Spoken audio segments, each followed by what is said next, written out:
Hey, look, Neville's got a remember-all. I've read about those. When the smoke turns red, it means you've forgotten something. The only problem is, I can't remember what I've forgotten. Funnily enough, no one comes near me when I've got this. I don't know whether it's because they don't recognise me or just because they're terrified of me. Yeah, the hair's pretty terrible, squeaky voices, there's a whole lot. I'm fortunate that I've come out the back of Harry Potter.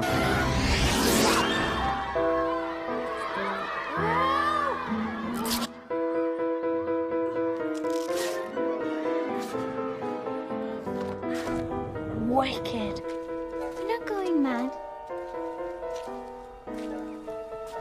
I can see them too. I missed the chance to like get into the Luna garb and dress really funky, but I also, yeah, I feel like I can call on her inspiration and spirit when I need to. I hope there's pudding. Who'd want to be friends with you? Aren't they wonderful, darling? How many are there? 36. Counted them myself. 36, but last year I had 37! Common question is, you look so different, which isn't really a question, it's more of a statement. You look so different. How is it filming the films? Comes up a lot, which is always quite tricky because you really have to rack your brain to remember. I don't care how big they are! God Leviosa. Well done, dear. I think we're going to need another feather over here, Professor. What was it? What character would I like to hit the most? Harry. Why Harry? Why not Harry? He gets away with everything.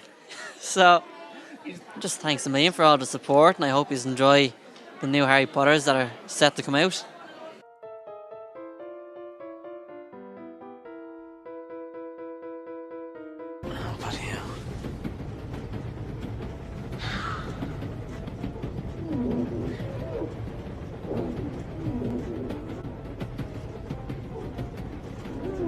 I think I might just ruin his holiday by sending him really passive text messages throughout the week, like capital letters. I hope you're having a good time. I'm not. Do you like it? It's kind of Where's Wally? Kind of like Royal Tenenbaums. The dad, Ben Stiller, or does it look just like a red condom? Do I look like a red condom right now?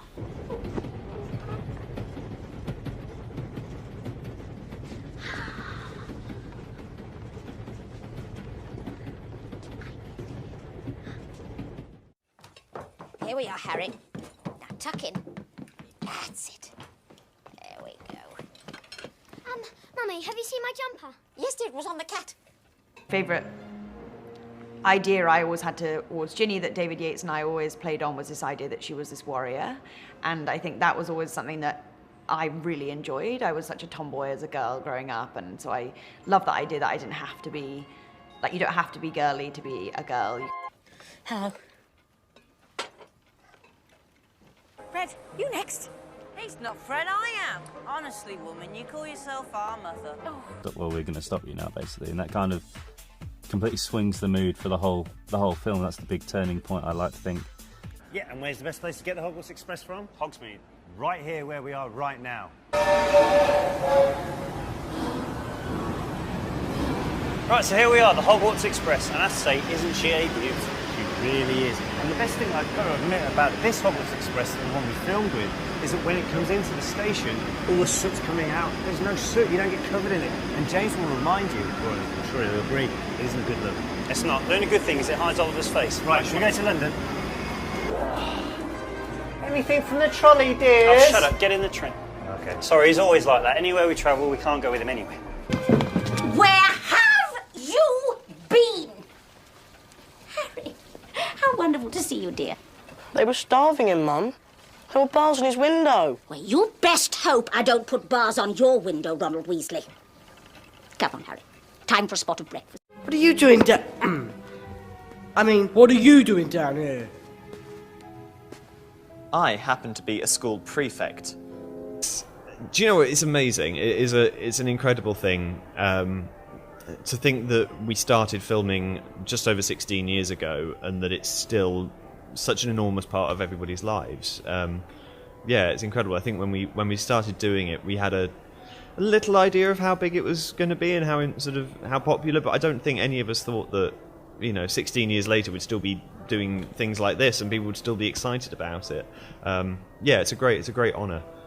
Susan Bones.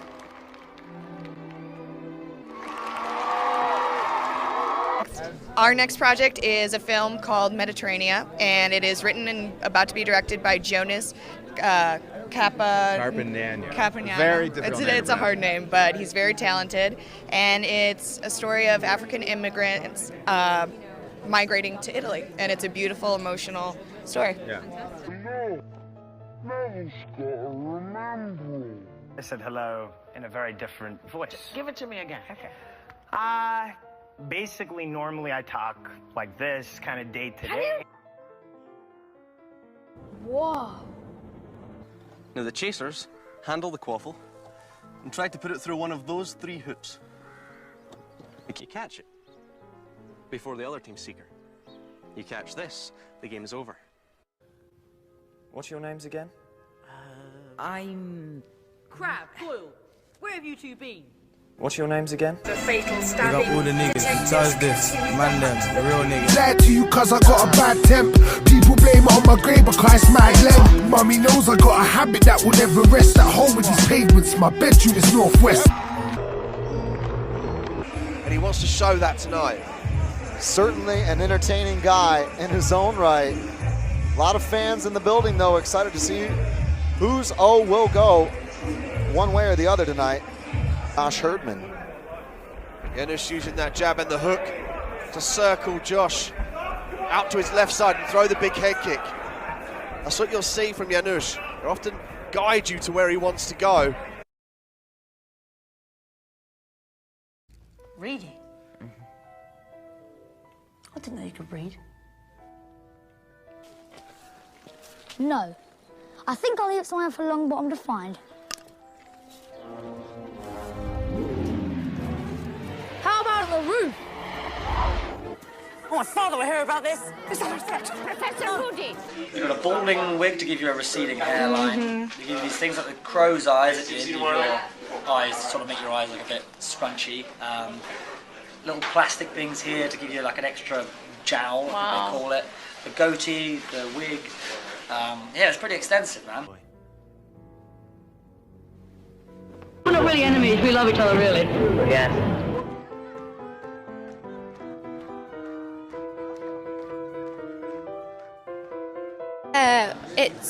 It's incredible. It's really great. You know, when you make something, when you work on a project, you always hope that people will see in it what you've seen in it, and collecting an award always kind of means that. It means that, you know, what you saw in it at the beginning sort of came through in the final in the final object, in the final, yeah. So.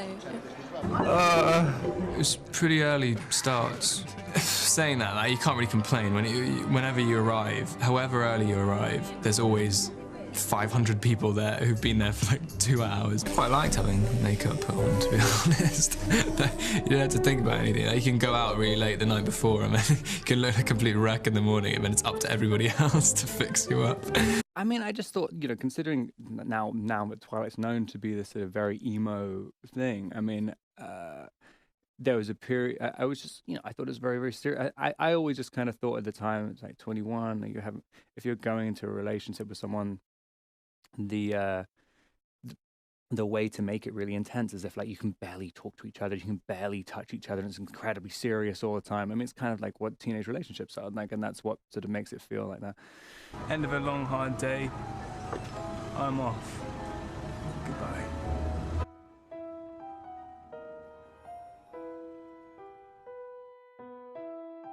I'm Hermione Granger. And you are? Very manly. Yeah. Very manly. Rugged and dirty, and it's good. So now I will bow my hand. And I'm going to come over to the dark side. There you go. It was really fun.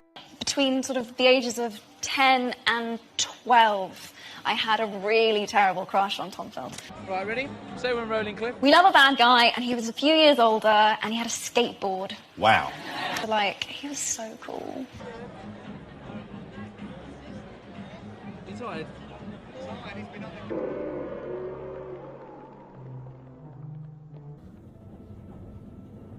Are you sure that's a real spell? Well, it's not very good, is it? Of course, Ron Weasley. Pleasure.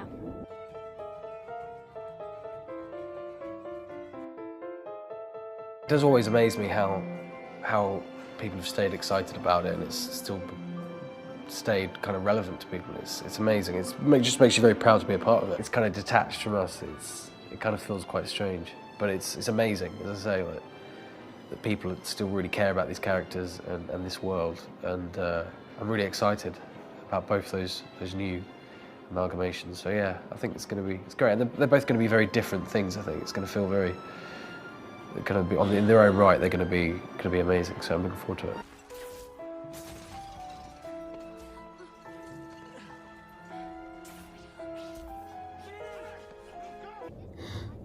Holy cricket! You're Harry Potter! Harry Potter. Harry Potter. Harry Potter. Mr. Potter. Harry Potter! Harry Potter. Potter. Harry Potter. Harry Potter. Artificial amateurs aren't at all amazing. Analytically, I assault, animate things. Broken barriers bound in by the bomb beat. Buildings are broken, basically I'm bombarding. Casually create catastrophes, casualties, canceling cats got their canopies collapsing. Detonate a dime a dank, daily do and do. Demonstrations, Don Dada on the down low. Eating other editors with each and every energetic, epileptic episode, elevated etiquette.